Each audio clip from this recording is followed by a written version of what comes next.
Hello friends मोर mini blog के आपण मान को मुझे स्वागत करुचे।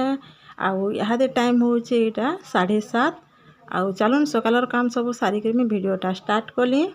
सकालर सब काम सारिक मुझे नास्ता रे बसी पड़नी। आज नास्ता मोर टाना टान होता। तो नास्ता खाई सारा पर आम कुनुआ मान को वेलकम कली। कुनुआ आसीचन मोर बनी मोर माँ तांको वेलकम कर सारापर एतकी भितर निनी दुईटा खेलुले। खेली सारापर मुई खाना प्रिपेयर कर दे सारी। खाना खाई सारापर समस्त को बाढ़ी देली। समस्त को बाढ़ी सारापर सबको बाढ़ी देले मुई टप टप। आउ बाढ़ी सारापर मोर नास्ता है मुई खाइली एकला एकला खाई सारापर तापर यहाँ है बेला टाइम रे टिके ठंडा पार्टी है।